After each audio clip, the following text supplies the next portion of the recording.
Tasyahud akhir.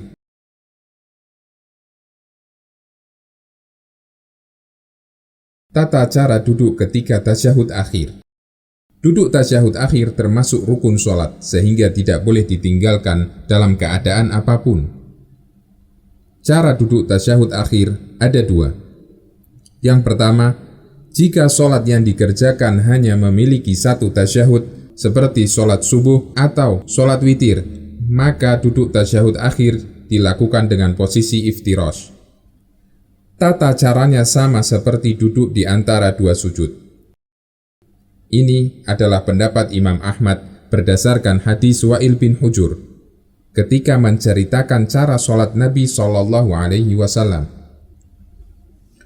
Ketika beliau duduk tasyahud, beliau membentangkan kaki kiri lalu mendudukinya, dan beliau mengepalkan jari-jarinya, membuat lingkaran antara jempol dengan jari tengah, kemudian beliau berdoa. Hal ini berdasarkan hadis riwayat An-Nasai dan disahihkan oleh Al-Albani. Kalimat kemudian beliau berdoa menunjukkan bahwa itu dilakukan ketika tasyahud akhir. Dan sebagian ulama menjelaskan bahwa itu terjadi ketika sholat subuh. Yang kedua, jika sholat yang dikerjakan memiliki dua tasyahud, seperti sholat duhur atau sholat wajib 4 rakaat lainnya, atau sholat maghrib, maka duduk tasyahud akhir dilakukan dengan posisi tawarruk. Hal ini berdasarkan hadis riwayat Bukhari. Cara duduk tawarruk. Yang pertama, pantat diletakkan di tanah, telapak kaki kanan ditegakkan, dan telapak kaki kiri berada di bawah kaki kanan.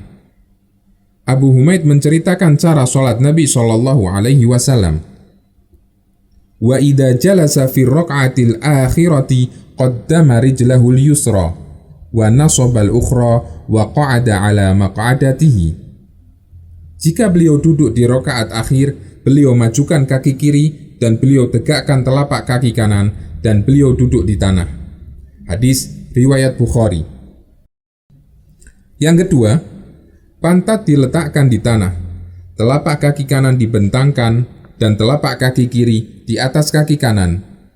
Cara kedua ini kadang-kadang dilakukan oleh Nabi SAW berdasarkan keterangan dalam hadis dari Zubair bin Awam radhiyallahu anhu.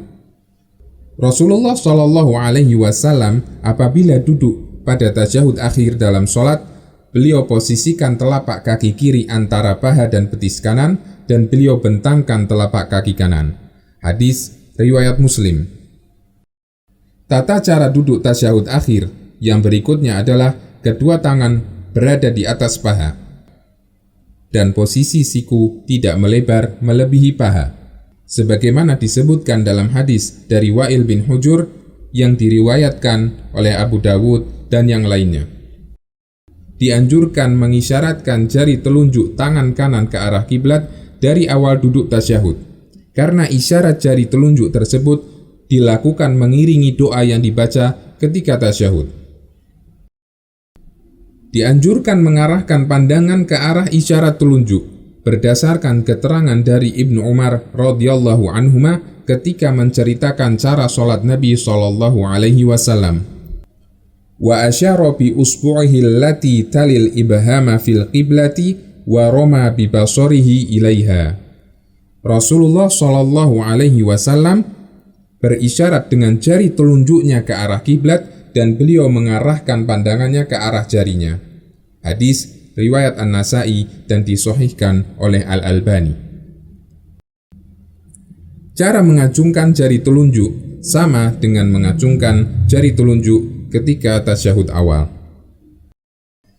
Catatan: tidak ada anjuran untuk memiringkan kepala. Karena itu, sengaja memiringkan kepala ketika tasyahud akhir termasuk kekeliruan ketika tasyahud. Berbeda jika kepala miring ini terjadi karena pengaruh posisi tubuh yang tidak simetris seimbang.